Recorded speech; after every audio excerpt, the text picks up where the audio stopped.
You can come to me and tell me you screwed up. That doesn't bother me at all. It's not coming to me and telling me you screwed up when you did. I embrace failure. I win or learn, right? People can make mistakes and own up to it. That's a success as far as I'm concerned.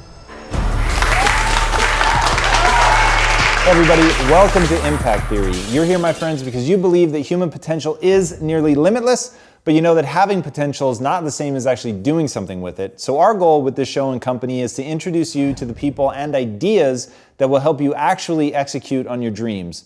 Now, today's episode is a little bit different than normal. This was shot off-site at an event called Abundance 360, which is put on by Peter Diamandis. It is an absolutely amazing event and gave us access to somebody that, for scheduling reasons, we have never been able to actually get on the show. So I'm really excited that we're able to bring him to you this way, but this was shot off-site. We know, though, that you guys are still going to enjoy it.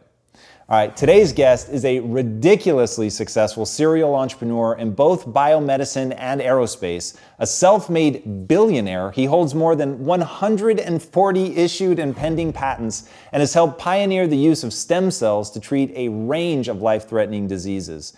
He's the co-founder of Human Longevity, Inc., as well as the chairman, founder, chief scientific officer, and former CEO of Celgene Cellular Therapeutics, one of the world's largest human cellular therapy companies. And his insights and discoveries have literally reshaped the industry of human longevity. He's authored over 100 published chapters, articles, and abstracts on a variety of related topics, and he is, quite simply, the information age's Renaissance man, a neurosurgeon, a biomedical scientist, adjunct associate professor, and successful entrepreneur. He serves on numerous boards, including Bionic Laboratories, Cryoport, Myos, and Provista Diagnostics, but is also widely renowned for his discoveries of the existence of pluripotent stem cells in the placenta. He served in the military, is a jet-rated commercial pilot with thousands of flying hours in more than 60 military and civilian aircraft, and the founder of the Rocket Racing League, an extreme aerospace corporation. This guy is impossible to put in a box. He's both an MD and a PhD, who's as likely to be found in a research lab as he is in the boardroom. He's received countless awards for his breakthrough work in both biomedicine and aviation, including the Fred J. Epstein Lifetime Achievement Award and the Thomas Alva Edison Award in both 2007 and 2011. His most recent endeavor, called Celularity, is poised to define the future of regenerative medicine, bringing us one step closer to meaningfully extended human life. So please, help me in welcoming the man who was appointed Commissioner of Cancer Research by New Jersey Governor Chris Christie, the chairman and CEO of Celularity, Dr. Robert Hariri. Thank you so much for joining me today. I'm super excited to have you here. Full disclosure, everybody, Bob and I know each other off camera and have now for a few years. That's right. Which is pretty crazy. So I'm really amped up to get you on and give you a chance to talk about some of the things that I know you've got going on in your life. And I think the most fun place to start with you is you've been absurdly successful by every worldly measure, but you're still super driven. What drives you? Why the new company Celularity? Why are you doing that? It's going to take an incredible amount of time, energy, and effort. So what is the goal with the company and why are you so driven to make it happen?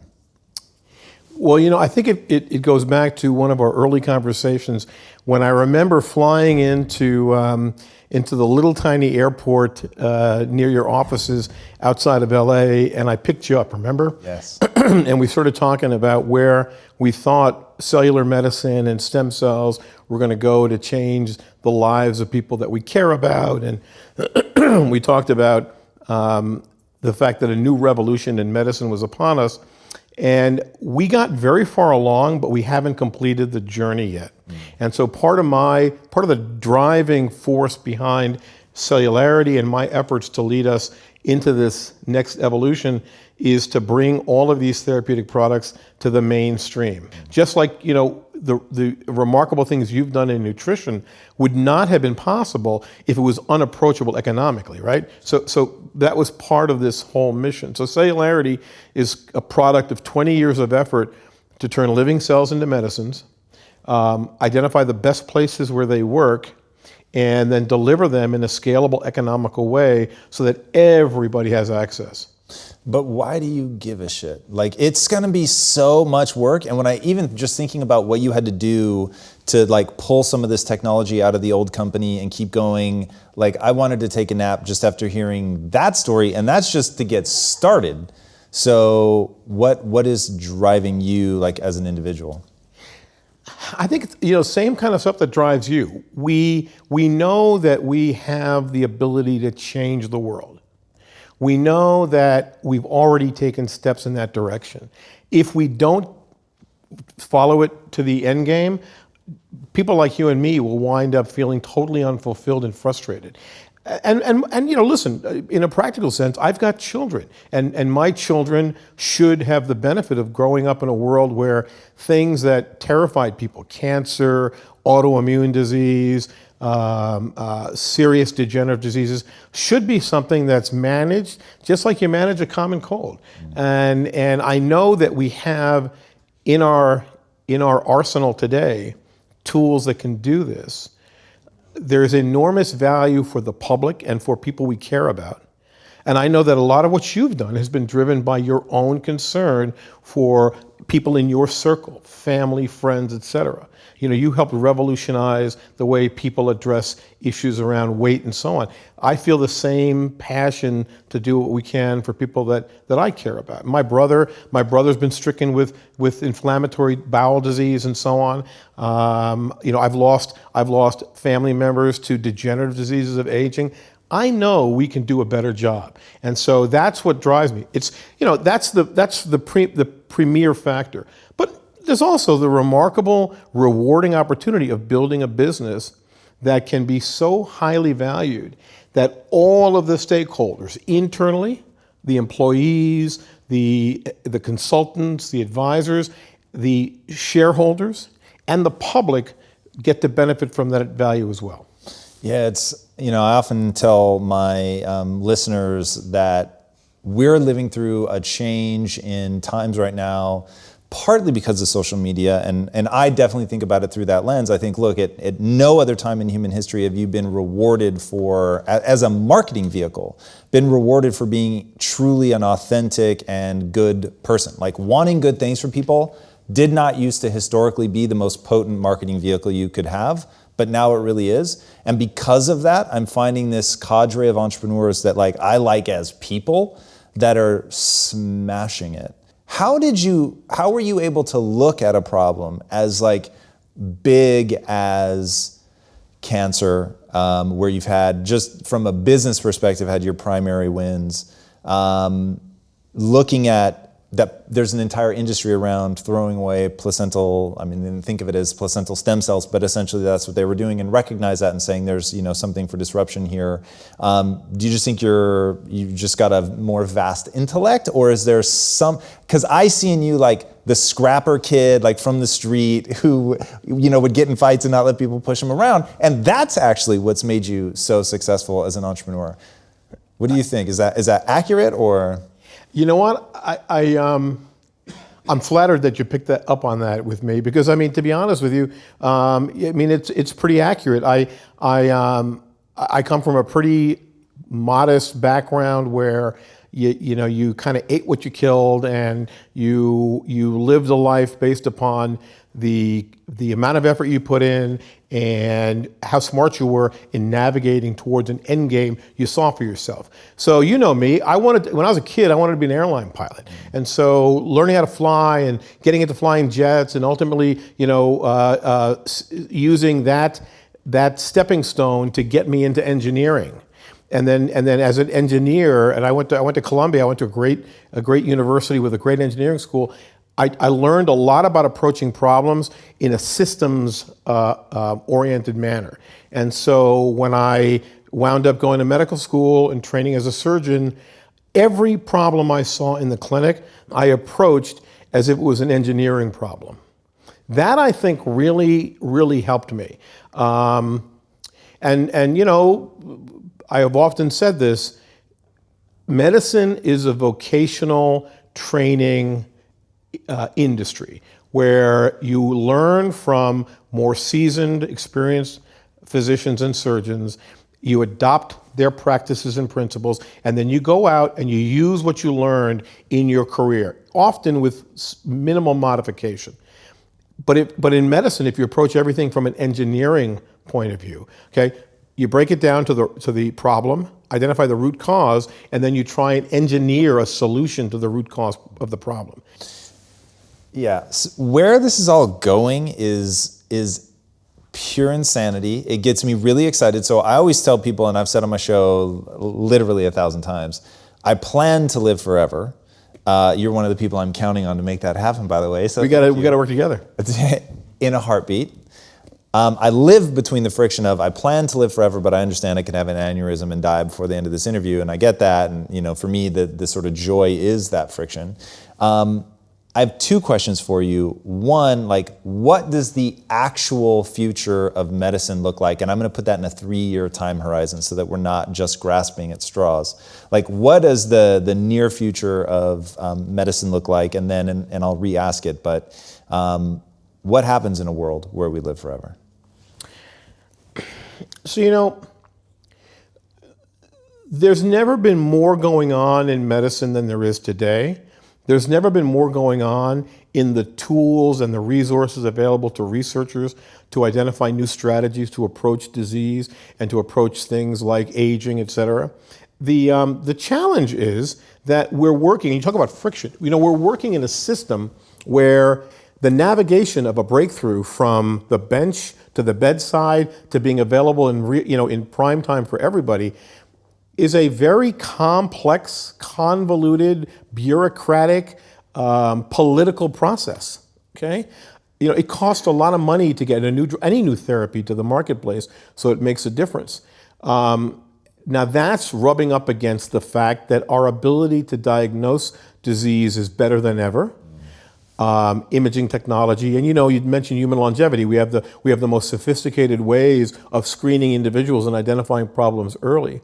Genomics is a way to identify the master warning signals out there and to look before things start to go awry. Right now at Human Longevity, one of the things they do at the company that I founded with Peter and with Craig Venter is we read the genome as a way to understand what your biological roadmap's going to take you down. And if we understand that you are at risk for certain things, you do a couple of things. You increase vigilance, and you use certain measures which are preemptive. I believe that the time is upon us where everyone has the ability to have their genomics read and deciphered.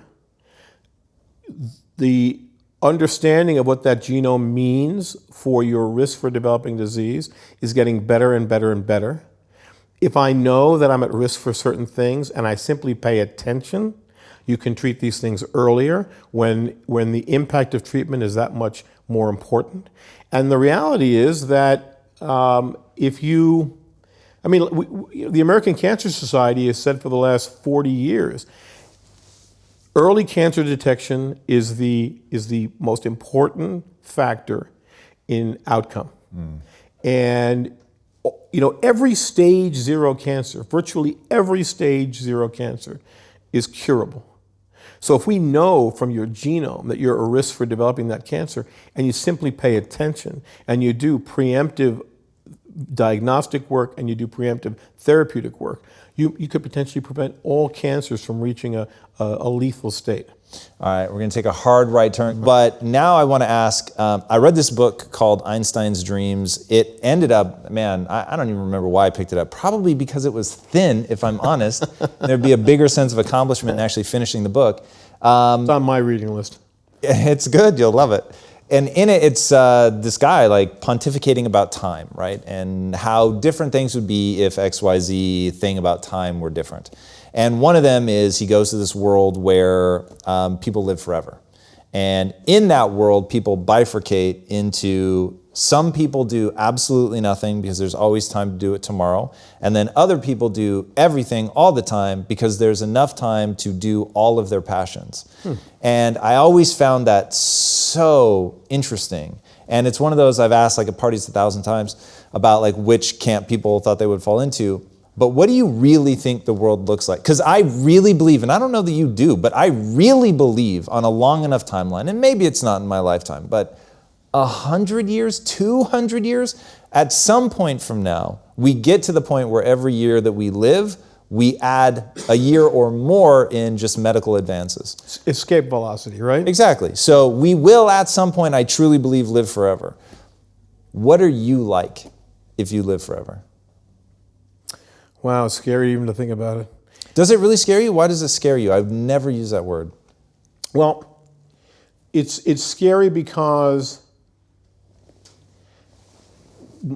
as I've gotten older, I think my pace has kind of continued, but I feel like there's exhaustion coming. So the concept of having like an overarching exhaustion. Overarching, the will to continue to work at that pace is either diminished or lost. Now, saying that, if I kind of knew that I had a lot more time, I'd be much more comfortable with adjusting the pace, right? I would probably be willing to perhaps change the tempo of things that I'm doing, and I don't know if that's actually good. I personally know that people think along the lines you're thinking, that we're working so well at improving the tools we have to live longer, that eventually, like you said, every year you're alive, you've allowed so many more breakthroughs to occur that you can live that much longer afterwards. Ray Kurzweil says that we're approaching a longevity escape velocity. I think that that's a really interesting concept, and we may be there, but I think that the escape is going to be some alternative form of life. So to people like Ray and a lot of our colleagues in the Silicon Valley, they see that extended survival is cognitive survival, right? Transferring intellect and cognitive ability into a more durable form, which gets back to why I'm also so interested in regenerative medicine, because one thing I can tell you, again as an engineer, is that there is no machine that has an infinite lifespan. And so although elements of us theoretically could be managed to live forever, the machine would have to be replaced, right? Sort of like airplanes. We talk about this. Most of the airplanes people fly in are decades old, because in aviation they figured out that as a machine, the parts of airplanes have a limited lifespan. And so the best way to protect against failure of an airplane is to have a preventative maintenance program. My airplane is 15 years old now. It's already been rebuilt, torn apart and rebuilt already. Wow. And I replaced, and I have a manufactured recommended plan where I basically replace pumps and parts and valves at a time when the industry said they're old enough that probability of failure has increased. And so that preventative approach is sort of what we should do in healthcare as well. I mean, think about this, right? If we got to the point, and we're working with Martine Rothblatt at United Therapeutics to do this, we get to the point that you'll have replacement parts off the shelf, you actually would be better off having the things which wear out faster replace your knees, your elbows, your hips, your heart, your lungs. You'd be better to have those things replaced while you were still functioning well, because you now eliminated the downside of having to live with a failing part. Airplanes don't fly well when the valves don't work anymore or the pumps don't work anymore. But if you replace those, a 70-year-old airplane can fly just as well. So, oddball question here. You're a pilot. I've flown with you. It's amazing. Your plane is pretty cool, by the way. I know whatever people are thinking at home, it's not quite as cool as your plane actually is. What's the closest you've ever come to crashing? I've had emergencies. Never come close to any lethal failure. In part because I tend to be a very safety focused guy. So this is the cool thing about the kind of airplanes we fly. and I use this in some of my talks. If you look on the glare shield of my cockpit, and you've been in the cockpit with me, I have these two really cool buttons. One's a master caution, one's a master warning, okay? One flashes yellow, one flashes red. What aviation has done is it's figured out that through a system of diagnostics, it can evaluate mission critical components, parts, functional systems, and evaluate them and determine if something is going awry and needs to be addressed, or if something's actually gone and failed. So you get the yellow flashing light way before you get the red flashing light. But that allows you, when you get the yellow flashing light, the master caution, to take steps to ameliorate the problem. So for example, the other day I had a hydraulic pump start to fail in the airplane. Get a master caution, yellow light, identify on the diagnostic what the problem was, go into the checklist, and then you take a series of steps so that that failure isn't a fatal failure. We can do that with body too. That's in part what we do at Human Longevity with the genomics, right? If I can identify a problem early on, and then if I have help getting to the root cause, I can address the root cause problem with one step or another to make that no longer a lethal problem. Is it the same way that you would approach a business problem? I think I try to. I try not to be too emotional and try and be practical about it. But the fact is that if you're good enough to see an impending failure and address it, it's a hell of a lot cheaper, and it's a hell of a lot easier, and you get to sleep a lot earlier if you can do it before it goes completely haywire. So we do, and my team, I have a phenomenal team at Celularity.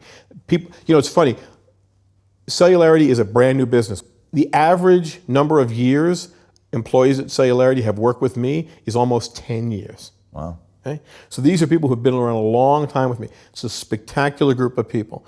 And every one of them understands the way I approach problems. And I've found that they're really, really good at coming to me when something is going awry. And they're already thinking in terms of, okay, what's the solution?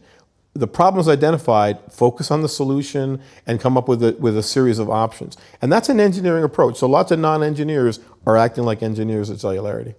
Now, and maybe it's in the answer about thinking like an engineer, but how do you've been working in arenas that it's what I call when things stack. So you've got a lot of disparate experience, a lot of disparate companies, but there's a way that they all stack on each other in that the information that you learned in one company is going to help you with the next one. HLI and Celularity have so much overlap. How have you kept your thinking fresh? How do you avoid falling into the trap of becoming dogmatic as you become more of an expert? I think it's important to avoid that pitfall. You have to surround yourself with people who approach things differently, who challenge you. Not a lot of sycophants who just want to sort of make you happy. And also, you need to bring in new blood with completely opposing points of view. So we've tried to do that at Celularity, and I think it's very helpful. But at the same time, I want people to fully exploit the power of this connectivity to our original parent company, to the companies we're strategically partnered with, to allied companies that are equity holders in Celularity, but also business partners. And by doing that, I think we avoid lots of the problems or the tunnel vision that could be created. But I need to come and rely on a lot of my friends and colleagues out there to make sure that I'm not missing something. That's sometimes when I have to call you. That's interesting. I love, you said something in there which made me think of Lincoln, who used a team of rivals, which I always found really, really interesting. Yeah, I've not read it, but familiar with the concept. I've never done it in my businesses, but one thing, especially because impact theory is such a creative endeavor, I have real fear of getting a bunch of people together that think in one way and aren't able to break out of that, and that the more we think we know, the more we're sort of trapping ourselves in a box. So it's interesting to hear that you're leveraging the other side of the coin, which is continuity, which is shorthand, which is trust, which is actually really, really powerful. What would you say is the number one trait that you look for in a new employee? There has to be a fundamental loyalty that an individual has to the company. Maybe it's nerdy and geeky of me, but I like people who walk around wearing, the logo wear of the company, and actually have a sense of ownership. Jocko Willink, the Navy SEAL, has got a great book with Leif Babin called Extreme Ownership. Great book, right? And these guys get it because unless you are completely invested in what you're doing, and that includes company, and you have loyalty to it, you're not as motivated to be thinking critically about what you do and what the people around you do and the immediate, midterm, and long-term impact on the business. And so getting that loyalty has been very, very important to me. And akin to that, people have to have honesty. You can come to me and tell me you screwed up. That doesn't bother me at all. It's not coming to me and telling me you screwed up when you did. So that degree of honesty is also important. Listen, you know me. I've said this for a long time. I embrace failure. Mandela said, "I win or learn." Right? We have the same approach. People can as long as they have the internal intellectual loyalty to what we're doing, if they make mistakes and own up to it so that we can make a directional change to get us where we're going, that's a success as far as I'm concerned. How do you find that? What do you look for in the interview? Is it gut? Is it certain questions? Is it on the resume? I try and be good at it, and everybody thinks they're great judges of character and this and that, right? I've been fooled, I think we all have, right? I mean, I've had partners and I've had people in my lifetime who I thought were totally loyal and honest, and they really weren't. It's very tough, but I think when you make a decision, you can't just walk away from the decision and say it's somebody else's problem. You have to spend time watching the process that anybody you bring in, how they assimilate and integrate. And if you see friction, and if you see, it's very funny. Like I said, I have people who've been with me for a long time. My assistant Danielle's been with me for almost 20 years, right? Whoa. So I look at, if the hair on the back of my neck isn't standing up, but it's standing up on them, I should pay attention. Yeah, that is really something. So read this book by Ray Dalio called Principles. And he said, he had this massive failure in the early 80s, basically had to shut his company down. And it was just heartbreaking to him. And he said, I went from thinking, I know I'm right, to asking myself, how do I know I'm right? And I thought, whoa, that's really, really smart. And, getting into a creative space, which is for all the success that I've had in business, I've always had it in an area where I didn't know. And so I was naive, and I brought the naivete to the table, and I've always felt one of my greatest strengths is my ferocious willingness to learn and the fact that I'll just outwork anybody. And so I've actually had trepidation coming into an area where I'm I feel like I already understand it. I know this space. And it's my training, it's my background, my first love. I spent a lot of years perfecting my craft. And so coming back to it, I have one overwhelming fear. How do I know I'm right? And so reading that and getting a team together where it's if the hair isn't standing up on the back of my neck, but I look at them and everybody else is freaking out, then I'm okay, maybe there really is something here. You're clearly better than I am. I can't find it in an interview. I'm the guy you were talking about. I used to think I'm really a good judge of character. In fact, there is so much content out in the world that I've created talking about my techniques for recognizing and all that, only to come to find out that if I'm better than most, that would be terrifying because I still have so much to learn. Yeah, me too. And it's frustrating because you walk away from a bad, from a really bad choice when someone else presented it to you and you finally figure it out, and you say, well, how did that evade me? How did I not see that coming? And if you had to say, of all the traits that make up your personality, what is the one most closely related to the level of success you've had? I'm a pretty fearless guy. There's not a lot that scares me.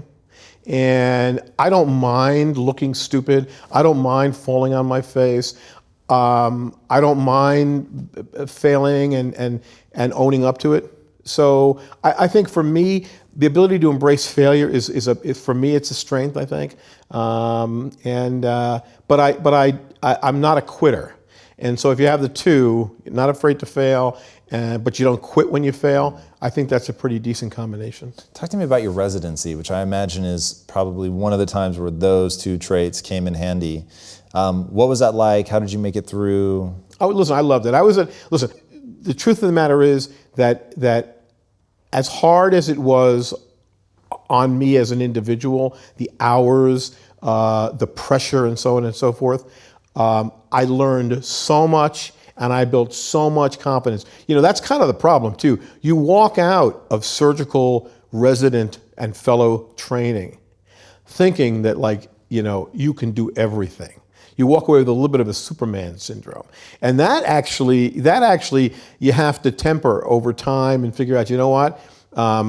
In that environment, you develop the skills to get you where you had to go. But I wanted to get back into the research and designing things and developing things. But I still to this day have incredibly close friends who we all were in the same boat together training. And I can't even tell you the stories. The stories are probably the best part of it. I've heard some of the stories. I know. Yes, and they are good stories. They're good stories. Before I ask my last question, where can these guys find you online? So I've entered into the world of social media with Twitter. Nice. It was a little scary at the beginning, but we're finally back. So it's at Hariri Robert. Again, it shows my lack of sophistication. I went last name before first name. But the good thing is, if you figure out my last name, which isn't that hard, Hariri, and you put in that, and I come up pretty easy. So at Hariri Robert, and then I use LinkedIn pretty voraciously. Not on the other stuff, but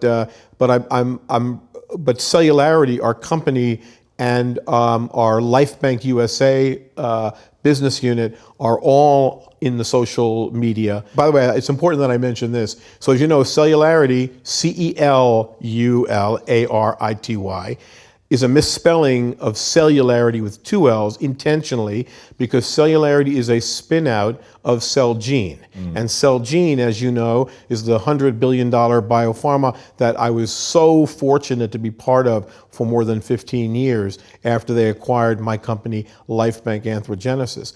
But Celgene was a spin-out of Celanese, the chemistry company. So CEL to CEL to CEL, for me, is a way to maintain that connectivity. And then the singularity connection, I think, is pretty obvious too. Yeah, no, I thought that was really cool. Yeah. And I'm going to sneak one more question in, if you'll bear with me. What are the key lessons that you've taught your kids about being successful, however you define it, in their lives? The one thing I've told them is only do something you absolutely love. Don't do anything because you're doing it for me or for your mom or for your friends or for the rest of your family. You're doing it because this is where you want to spend your time. And my kids, I'm very fortunate. I have three great kids. My youngest daughter she's a dynamo. My son is off the charts. He puts me to shame. If I was half as smart as my son, I could have actually made something of myself. But my kids are spectacular. But I don't want them, for example, going into medicine because their dad's in medicine. And that's all I want my kids, is just do something you're in love with. You know me, I love aviation. In fact, people say, why are you doing Celularity? I got to do Celularity so I can pay for my jet fuel. All right? So it's doing what you absolutely love. That's a pretty good answer. All right, last question. What's the impact that you want to have on the world? You know, my parents died early, as I mentioned, from diseases that they shouldn't have died early from. My mother died of something which today, my products we have today would have cured her. Would have cured her. So I want to do things that help people get through the stuff that robbed me and my family members of our loved ones, and hopefully we can inspire other scientists and other people in the field to use these living cells as nature's repair kit. They are nature's tool set to fix things. If we can just figure this out, harness it, and disseminate it, we're going to alleviate a lot of pain and suffering. I love that. Bob, thank you so much for joining me, man. It's fantastic. Guys, this is one of those times where I'm honored to get to really spend time in an interview format with somebody that I know and love and care about and get to share them with you. And what I hope you took away from this is somebody that has looked at the absolute biggest problems that we face as a species and said, those are my problems to solve. And one by one, he's gone after them and built some of the most important companies in the battle against cancer. And now seeing what he's doing in terms of extending human life, extending human cognition, and the real efforts that are going to be made in that because of him and because of the energy that he's willing to put in, and quite frankly, the willingness to learn, grow, and get better. And that's what I love, and I'm certainly not discounting anything. He's a very smart person, and if you spend time with him, that will come across in spades, but I don't value raw intelligence. What I value is people that do something with whatever they have. And more than most people I've ever met in my life, this guy makes use of every moment, of every natural talent that he has to spin into something that is truly useful by putting in the time and the energy to fail over and over and learn from those failures and grow and not be afraid to look stupid and just keep going. And because of that, he has one of the most amazing and incredible lives on two fronts. One, just financially, he's hit the jackpot in a way that is unbelievable. And then two, the people around him actually like him. And that's fucking awesome to say. And I hope something that people will say about me one day. So guys, if you haven't already, be sure to subscribe. And until next time, my friends, be legendary. Take care. Thank you, sir. Amazing. Absolutely.